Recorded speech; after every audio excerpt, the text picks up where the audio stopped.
Good morning, all of you. Diploma 5th sem Mechanical ME3 આપણું second નંબરનું chapter ચાલુ છે, grinding and super finishing process. એની અંદર આજે આપણે સુપર એબ્રેસિવ ગ્રાઇન્ડિંગ વિશે ચર્ચા કરીશું.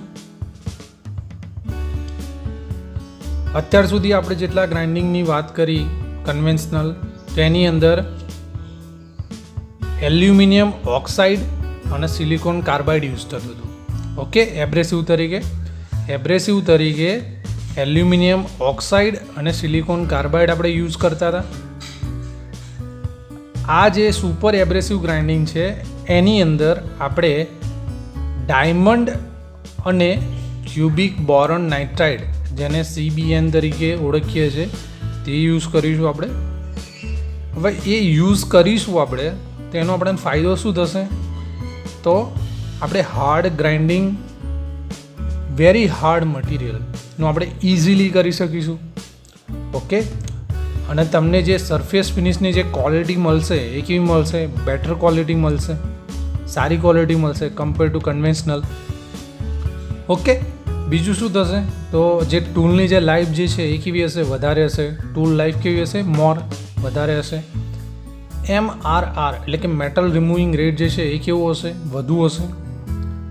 સરફેસ ક્વોલિટી અગાઉ ચર્ચા કરી, બેટર ક્વોલિટી મળશે. પછી તમને મોર પ્રોડક્ટિવિટી કેવી મળશે? વધારે મળશે. બરાબર છે. હવે છે mounting of grinding wheel. Okay, mounting of grinding wheel for safe and satisfactory operation. Okay, it is necessary to mount the wheel properly on grinding machine. Bearing is at one end of machine, make replacement of wheel easy. Wheel fastened by using flanges, washer, push and screw. Basically wheel જે હોય, grinding wheel, એનું mounting કરવું ઘણું જરૂરી છે. બરાબર છે. એના માટે 3 મેથડ આપણે યુઝ કરીએ છીએ. બરાબર છે. એક છે વિઝ્યુઅલ ઇન્સ્પેક્શન છે, પછી સાઉન્ડ ટેસ્ટ છે, અને બેલેન્સિંગ ઓફ ગ્રાઇન્ડિંગ વ્હીલ પણ છે. બરાબર છે.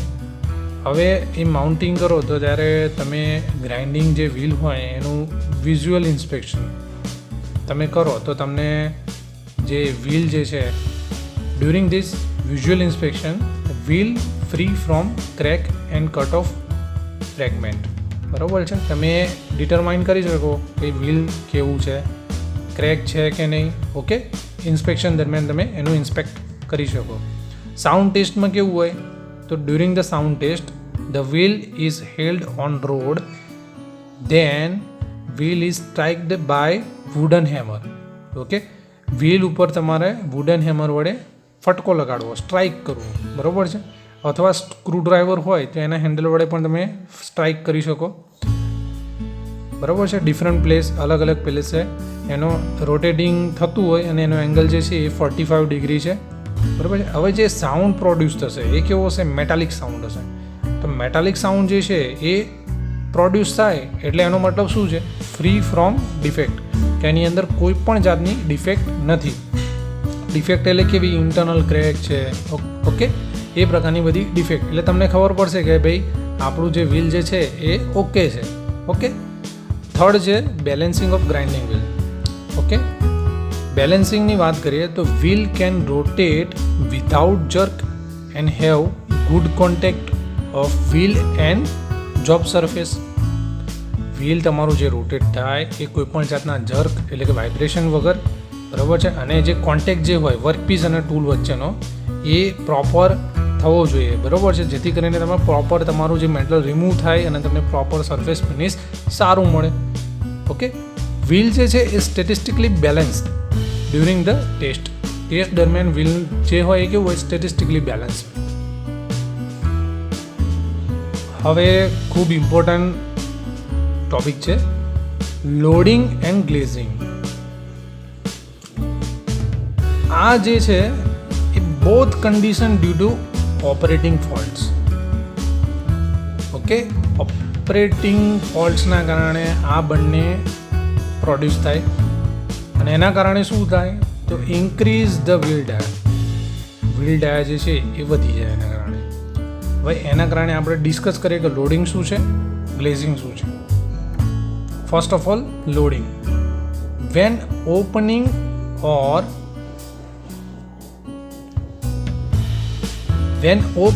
or pores of wheel face is filled up with metal particles, then it prevent the wheel from cutting freely.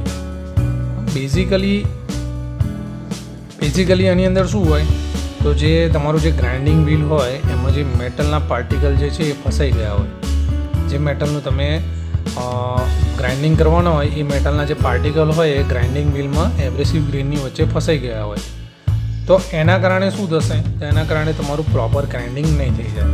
બરાબર છે. એટલે પ્રોપર ગ્રાઇન્ડિંગ નહીં થાય એટલે તમારું સરફેસ ફિનિશ તમારે જે જોઈએ છે એ રિક્વાયર્ડ સરફેસ ફિનિશ તમને નહીં મળે. Interspace between the abrasive grain becomes clogged with the particle of metal. મેં તમને કીધું એ પ્રમાણે મેટલના પાર્ટિકલ ત્યાં આગળ ફસાઈ જશે એટલે ગ્રાઇન્ડિંગ વ્હીલ જે છે એ ક્લોગ થઈ જશે. બરાબર છે. એટલે એ પછી કટિંગ નહીં કરે. Due to this the cutting edge do not project sufficiently. બરાબર છે. પ્રોપર કટિંગ નહીં કરે. હવે આ હતું લોડિંગ. તો લોડિંગ કઈ રીતે ઇમ્પ્રૂવ કરી શકાય તો સ્પીડ વધારવાની અને સોફ્ટ વ્હીલ યુઝ કરવાનું. સ્પીડ વધારવાની અને સોફ્ટ વ્હીલ યુઝ કરવાનું, તો એના કારણે લોડિંગની ખામી જે છે એ દૂર કરી શકાય. બીજું છે ગ્લેઝિંગ. ગ્લેઝિંગની વાત કરીએ તો એબ્રેસિવ ગ્રેન જે છે હેવ લોસ્ટ ધેર શાર્પનેસ. બરાબર છે. જે ગ્રાઇન્ડિંગ વ્હીલના જે એબ્રેસિવ ગ્રેન હોય એ એની જે શાર્પનેસ જે છે એ જતી રહે, ઘસાઈ જાય. બરાબર છે. ડલ થઈ જાય. એટલે એના કારણે જે કટિંગ જે છે એ પ્રોપર ના થાય. ઓકે. તો એ ખામીને ગ્લેઝિંગ કહેવાય. In this condition wheel becomes dull થઈ ગયું વ્હીલ. બરાબર છે. એટલે પ્રોપર કટિંગ નહીં કરે. હવે આને ખામીને દૂર કઈ રીતે કરાય તો સ્પીડ ઘટાડવાની અને સોફ્ટ વ્હીલનો યુઝ કરવાનો. ઓકે. એક્ઝામ પોઈન્ટ ઓફ વ્યૂથી ખૂબ જ ઇમ્પોર્ટન્ટ આઈએમપી ક્વેશ્ચન ટુઈંગ અને ડ્રેસિંગ. ઓકે. જોઈએ. ટુઈંગ એટલે શું? Changing the shape of wheel. ખાસ શબ્દ યાદ રાખજો. Changing the shape of wheel. એ શામાં આવે? ટુઈંગમાં આવે. હવે આવું કેમ થયું તો due to the grinding wheel worn due to the breaking away abrasive bond. એબ્રેસિવ જે બોન્ડ હશે ગ્રાઇન્ડિંગ વ્હીલની અંદર રહેલા એ શું થઈ જશે? બ્રેક થઈ જશે. તો એના કારણે તમારું જે ગ્રાઇન્ડિંગ વ્હીલ જે છે એનો શેપ જે છે એ કેવો થઈ જશે? ચેન્જ થઈ જશે. ઓકે. ડ્રેસિંગની વાત કરીએ. ઇમ્પ્રુવિંગ કટિંગ એક્શન ઇમ્પ્રૂવ કરવાની જે મેથડ જે છે એને ડ્રેસિંગ કહેવાય. ઓકે. હવે